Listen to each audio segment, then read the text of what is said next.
Before I begin, welcome to this channel where I share long, first-person stories about marriage, betrayal, and the exact moment someone decides they've had enough.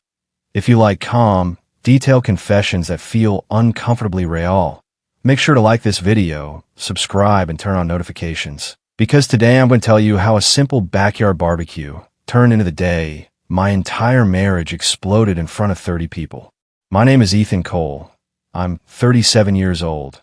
And until that Saturday afternoon in June, I honestly believed I had a decent handle on my life. I ran a successful construction management company. I own a nice house in a good neighborhood on the edge of a city called Port Kellen. And I've been married to my wife, Rachel, for almost 10 years. We didn't have kids yet, which Rachel always said was because she wanted to focus on her marketing career first. And I believed her because, well, why wouldn't I? The cookout was her idea. Rachel loved playing hostess, showing off the stone patio I had designed myself, the outdoor kitchen I built, the fire pit I laid brick by brick until my back screamed. Around 35 people showed up that day, mostly her coworkers from the agency and their partners, plus my business partner, Mark, and his wife, Erin. Rachel's best friend, Nina Carter, rolled in around 2 in the afternoon, already a few drinks ahead of everyone else, judging by how loudly she laughed at everything. Nina was one of those people who thought brutally honest was a personality type, a real estate agent who had been divorced twice by 34 and had a habit of saying whatever floated through her head once the wine kicked in. Rachel always waved her off as harmless drunk girl talk, and I never pushed it.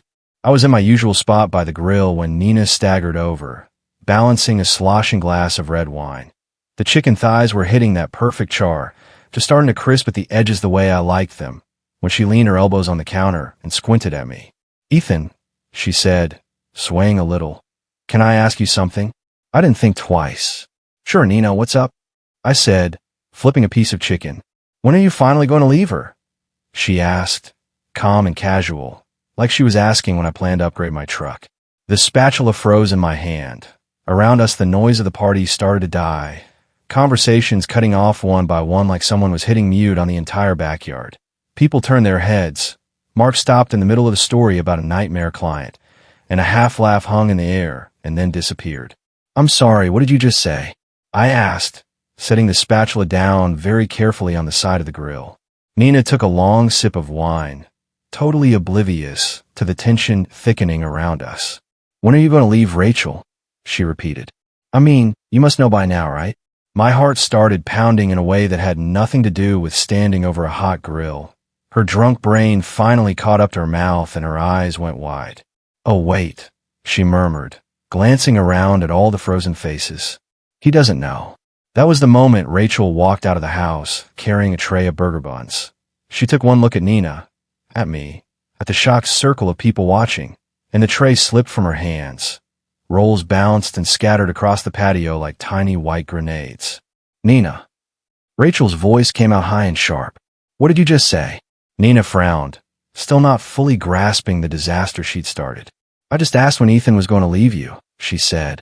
"I figured after everything with Daniel, he already knew." "Shut up," Rachel hissed, panic flashing across her face. "For once in your life, shut up." The name hit me in the gut. Daniel Brooks. I knew him as the creative director at Rachel's agency, the guy she mentioned every other sentence. "Daniel thinks we should shift the whole campaign. Daniel has such a good eye for strategy. Daniel is probably the most talented person I've ever worked with."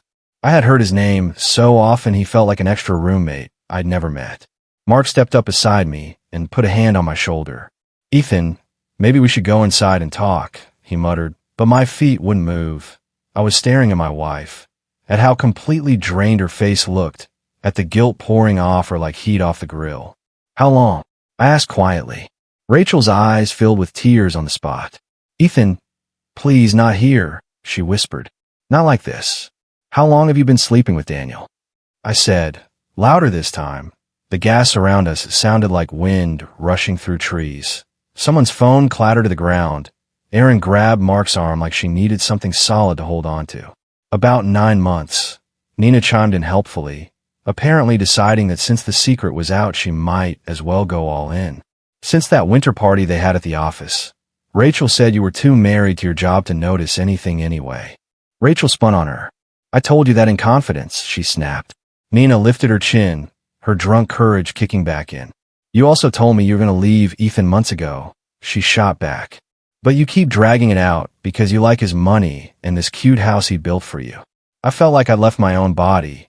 It was like watching a movie where everything was happening to some other guy named Ethan Cole, a man whose life was imploding in front of 3 dozen witnesses while the chicken burned behind him. Is that true? I asked Rachel. Have you been with me for my bank account? No, she said, stepping closer, reaching for me. Ethan, that's not it. It's not that simple. Make it simple, I said, surprised at how steady my voice sounded. Right now, in front of everyone, tell me the truth. Rachel looked around at the circle of faces. Some looked shocked, some awkward.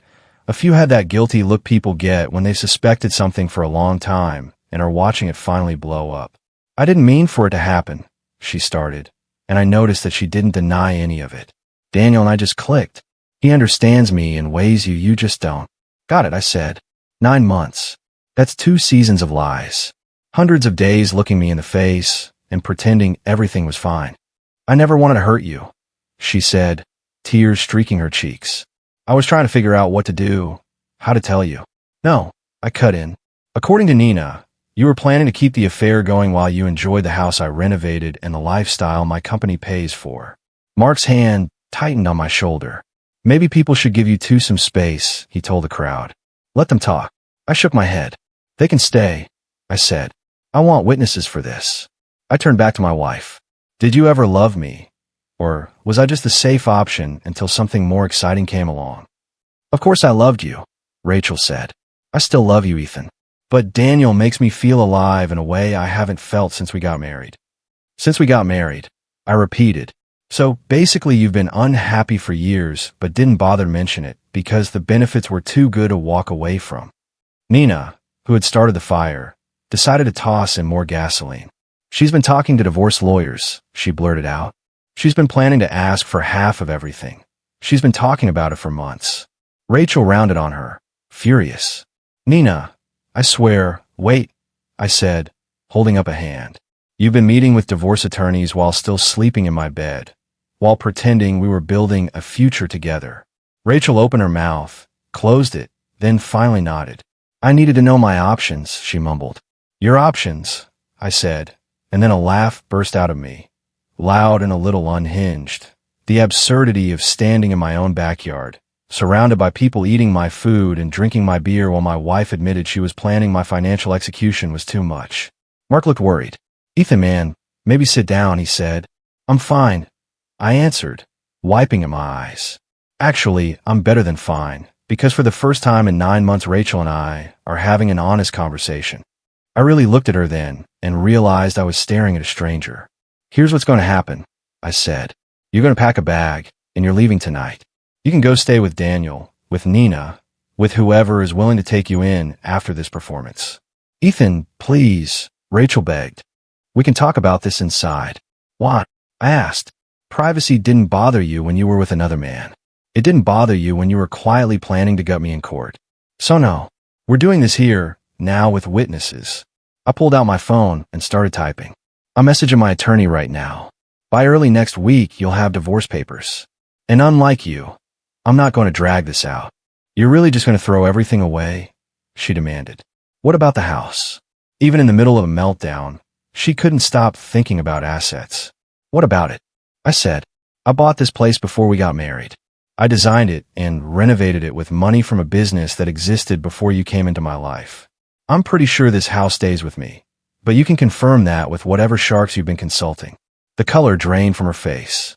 I've lived here almost a decade, she whispered, and you've been cheating on me for almost a year while planning to grab half of what I built, I reminded her.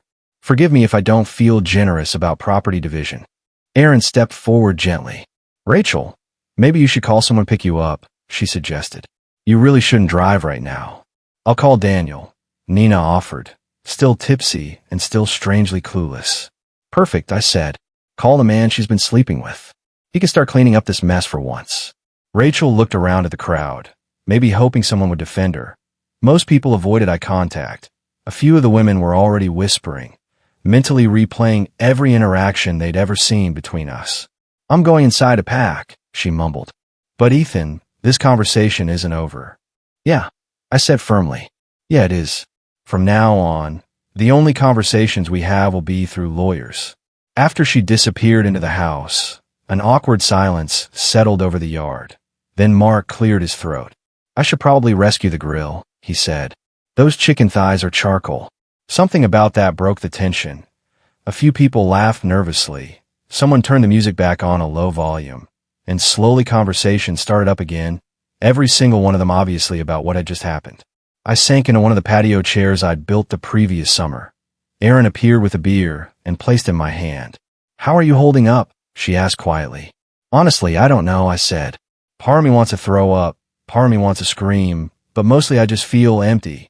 Mark joined us after salvaging what he could from the grill. For what it's worth, he said, I never really liked Rachel. She always felt more interested in appearances than in you. You never said anything, I pointed out. Would you have listened? He asked gently. He was right. I'd been in love with the idea of Rachel, of our polished life, and I probably would have defended her no matter what he said. Nina came over again, walking more carefully now that the weight of what she'd done was sinking in. Ethan, I'm so sorry, she said. I really thought you knew. Rachel always talked like you had some kind of arrangement, like you were just roommates staying together out of convenience. She said you were always working and barely noticed her anymore. I thought about the last year. Yes, I'd been busy. My company had landed 3 big contracts and I'd been putting in long hours, but I'd always carved out time for her. Friday date nights, weekend trips when we could manage them. I had literally booked a surprise anniversary vacation 2 weeks earlier. I was planning a trip for our anniversary, I said out loud, more to myself than to anyone else. 10 days on a Pacific island. Flights already paid for. Erin winced. Oh, Ethan, she murmured. I guess I could take Mark with me instead, I said weakly. Turn it into a guy's trip. Mark managed a small smile. I'm down, he said. Erin can survive without me for a bit. About half an hour later, a sleek dark sedan pulled into my driveway. I watched from the patio as Daniel Brooks climbed out, looking exactly like I'd pictured him. Early 40s, silver-streaked hairstyle like a magazine ad, wearing casual designer clothes that probably cost more than my monthly truck payment. He had the nerve to walk straight into the backyard. Conversations died again as everyone watched him approach. Ethan, he said, extending his hand like we were meeting at a networking event. I think we should talk. I stared at his hand like it was something poisonous. About what? I asked. About the 9-month affair you've been having with my wife. Or about how you've been helping her plan to divorce me and walk away with half my assets. Which topic sounds good to you? For once, he looked uncomfortable. Look, I never meant for things to get this far, he said. Rachel and I just connected. I've heard that line already. I cut him off. You understand her, and she feels alive with you. Save the romance novel dialogue for someone who cares. I love her, Daniel said, as if that made everything reasonable. Great, I said. Then you can have her. She's inside packing right now. Take her. Take the drama. Take the lies. Just get off my property when you're done. He opened his mouth to argue, but Mark stepped between us. At 6'3" with an ex-linebacker build, he could be very persuasive. He said leave.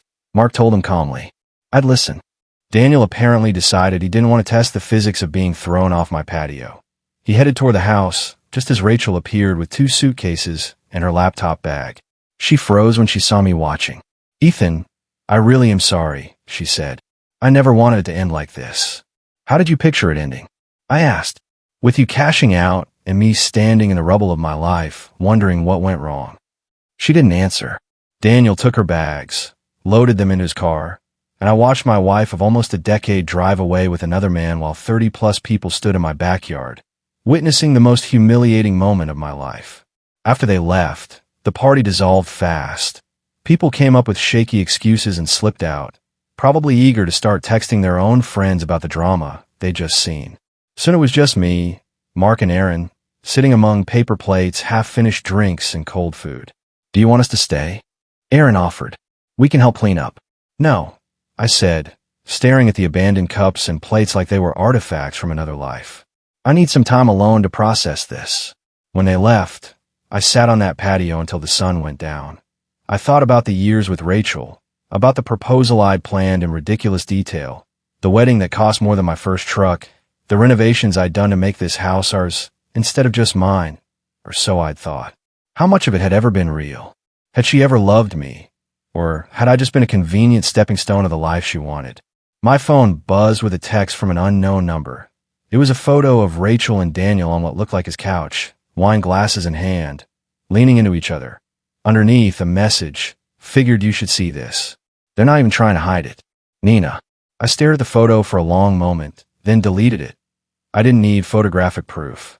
The truth had already been shouted into my backyard.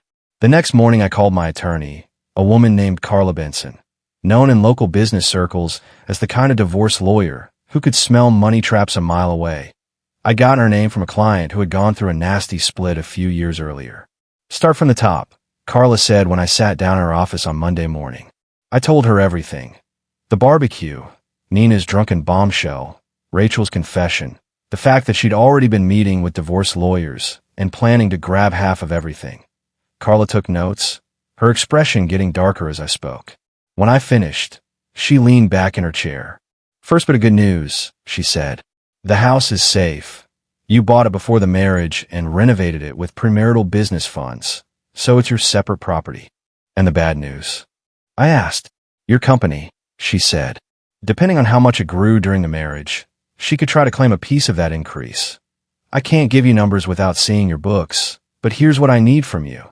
Every scrap of evidence you can find of her affair and her planning. Messages, photos, witnesses, anything. We're in a no-fault state, but judges still care when someone is clearly acting in bad faith." "Nina sent me a picture," I said, holding out my phone. "And I have about 30 witnesses who heard her spill everything in my backyard." For the first time, Carla smiled. "That's a strong start," she said. "Give me a list of everyone who was there. I'll contact the ones willing to give statements." Over the next few weeks, I learned things that made me question my own judgment. Mark and Aaron admitted they'd suspected something was off with Rachel for months based on how she acted at social events. My accountant told me Rachel had called his office twice in the last month asking detailed questions about the value of my business and our accounts. Even my sister, Melissa, who lived a few hours away in Greyhaven, confessed she'd never fully trusted Rachel, but didn't want to meddle. Why didn't anyone say anything? I asked Mark one night, as we drank beers in his backyard. "Would you have believed us?" he said. "You were crazy about her. You saw what you wanted to see." He was right. I'd been so focused on building our future that I'd missed the signs that Rachel had already checked out of our present. Carla suggested I hire a private investigator, and what he found made everything worse and, in a twisted way, better. Rachel had been living in Daniel's loft since the barbecue, which didn't surprise me. What did surprise me was that Daniel was still legally married to his own wife, a woman named Laura who lived in another city with their 2 teenage kids. His stories about being divorced were as fictional as his declarations of love. When I told Carla, she looked like a cat that had just pinned down a fat mouse. "This keeps getting more interesting," she said. "Send me everything your investigator dug up on Daniel Brooks." Rachel's official response to the divorce papers was predictable. She wanted half of everything. The house, my company, my retirement accounts, even my truck. Her lawyer, a sharp-tongued woman named Heather Lane, sent letters about how Rachel had sacrificed her own professional ambitions to support my success through emotional labor in managing the home. I laughed bitterly when Carla showed me the wording. "She spent 9 months in someone else's bed," I said. "What kind of emotional support is that?" "The kind that won't survive cross-examination," Carla replied. The evidence pile grew. Aaron, who was friendly with a few women at Rachel's agency, heard that the affair with Daniel had been an open secret at the office. Several coworkers were willing to testify that Rachel had openly talked about divorcing me while maximizing what she could get. Even better, Daniel's wife Laura contacted me after getting my number from the investigator. She was filing for divorce too and wanted to compare notes. "He's done this before," Laura told me over the phone. "At least 2 other affairs I know about. He gets bored, finds someone new and exciting, promises them the world, then moves on when reality hits. Your wife has no idea what she signed up for." "Not anymore," I said. "That's not my problem now." The divorce process dragged on for about 4 months. Rachel fought for every cent, claiming she deserved compensation for putting her career on hold, which was news to me since she'd been earning a high salary at her agency for years. Carla was relentless, lining up witness after witness. Nina, now sober and sick with guilt, gave a detailed statement about their conversations, about how Rachel had talked about taking me for everything. Co-workers testified about the affair and her bragging. About her plans, Laura shared her experiences with Daniel's pattern of manipulation. The final hearing took place in December, about half a year after that ruined cookout. I sat in the courtroom while the judge flipped through stacks of documents. The witness statements from my yard, the photos and messages, the notes from Rachel's early meetings with lawyers. "Mrs. Cole," the judge said at last, peering at Rachel over reading glasses, "the evidence shows a long-term extramarital relationship and a calculated attempt to secure maximum financial gain in the ensuing divorce. This court will not reward that behavior." Rachel went pale. "The marital home," the judge continued, "remains solely with Mr. Cole, as it was purchased before the marriage and improved with separate funds. The construction business remains as property, as there is no credible evidence you significantly contributed to its growth beyond basic spousal presence.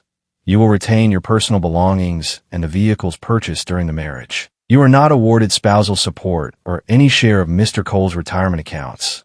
Your conduct, both in the affair and in your financial scheming, amounts to a forfeiture of typical marital benefits." Heather tried to object, but the judge shut her down with a raised hand. "Divorce granted," he said, bringing the gavel down. The sound was like thunder. Rachel broke down sobbing while her lawyer whispered urgently to her. But it was over. The judge had seen through every attempt to paint her as a victim and left me with what Carla had promised from the beginning, what was legitimately mine. Outside the courtroom, Rachel made one last attempt. "Ethan, please," she said, mascara streaking down her face. "I have nothing. How am I supposed to live?" "That's not my problem anymore," I said. "You made your choices. Now you live with them." "But Daniel," she started, then stopped. "Let me guess," I said.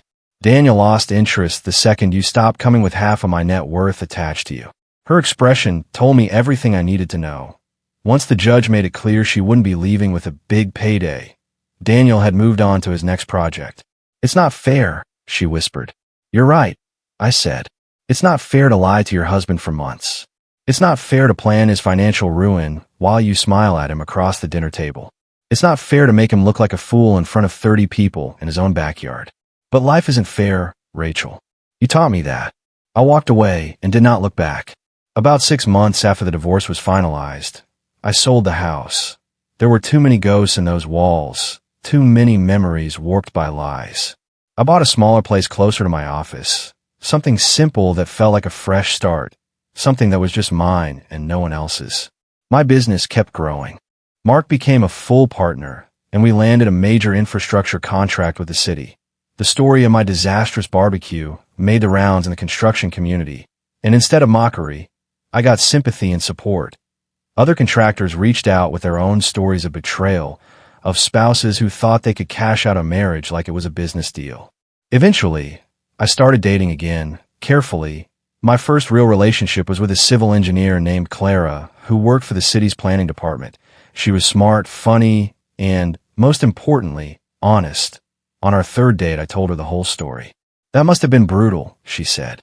"Having your life torn open like that in front of everyone." "In a weird way, I'm grateful it happened publicly," I answered. "If Nina hadn't gotten drunk and blurted everything out, I might have spent years wondering what went wrong. This way, I got the truth, no matter how ugly it was." "That's a healthy way to see it," Clara said. "Most people would stay stuck in the humiliation part." As for Rachel, I heard through mutual acquaintances that she'd moved to California to start over. Daniel dumped her as soon as the dust settled, and she'd burned too many bridges in Port Callan to stick around. Nina, crushed by guilt over how everything came out, tried to stay friends with her, but Rachel blamed her for all of it and cut her off completely. Around a year after the barbecue, Nina asked to meet me for coffee. "I was drunk and stupid," she said, staring down at her cup. "I thought I was helping you, that you deserved to know. But I still feel like I blew up your marriage." "You helped me," I said, and meant it. I wish the truth had surfaced in a less dramatic way, but I'm glad it surfaced. So thank you, Nina. She looked genuinely shocked. "You're thanking me for destroying your marriage." "I'm thanking you for showing me the truth about it," I corrected her. Rachel destroyed it months before you opened your mouth. You just made it impossible for her to keep lying about it. Looking back now, 2 years after that June afternoon, I can admit that sometimes the worst day of your life is actually a gift in disguise. That public humiliation forced me to face realities I'd been avoiding, gave me the proof I needed to protect myself legally, and most importantly, freed me from a relationship built on sand. I'm not going to pretend it didn't hurt. I spent months angry, grieving the future I thought we were going to have, replaying scenes in my head at 3 a.m. But eventually the rage burned out, and something else took its place: clarity. I started seeing all the red flags I'd ignored, all the little lies I'd brushed aside because they were easier to believe than the truth. My new house still doesn't have the character of the old one, but I'm working on it. Every project I take on, every wall I paint or board I cut, belongs only to me. There's no ghost of a woman who never really loved me standing over my shoulder. Mark and I expanded the company, brought in a third partner, and hired more staff. The work is better than ever, probably because I'm not constantly distracted by the feeling that something is wrong at home. Claire and I are taking things slowly, and that feels right. She's straightforward in a way Rachel never was. When something bothers her, she says it. When she's happy, it's obvious. There's no guessing, no wondering if she's acting for an audience or telling me the truth. Not long ago, I ran into one of the guests from that infamous barbecue in a hardware store. He recognized me instantly. "Hey, Ethan," he said awkwardly. "How you doing, after all that?" "I'm good," I told him, and as I said it, I realized it was true. "Really good, actually." "I'm glad, man," he said. "That whole thing was rough to watch." "Yeah," I agreed. "It was brutal, but it was also necessary. Sometimes things have to break all the way before you can rebuild them properly." He nodded thoughtfully, and we went our separate ways. Driving home, I thought about how one drunk question at a backyard cookout had changed everything, how 36 people watched my life fall apart in real time, and how in the end, that disaster ended up setting me free. If you're going through something similar, if you've uncovered a betrayal, or you're walking through the wreckage of broken trust, I want you to know that it does get better. Not right away, and not without pain, but if you're willing to look the truth in the eye, even when it hurts, you can build something stronger on the other side. My advice: don't ignore your instincts. Don't make excuses for behavior that keeps you up at night. When someone shows you who they really are, believe them. And if you ever find yourself at a barbecue where a drunk friend starts spilling uncomfortable truths, maybe listen, because sometimes the people least interested in keeping up appearances are the ones telling you exactly what you need to hear. I rebuilt my life from the ashes of that afternoon. My new home is becoming a real home. My business is thriving, and I finally see clearly what I was too scared to see before. If this story resonated with you, don't forget to hit the like button, subscribe to the channel, and turn on notifications so you don't miss the next confession. And tell me in the comments where you're listening from, and if you've ever had a moment when the truth exploded in your face, but ended up saving you in the long run.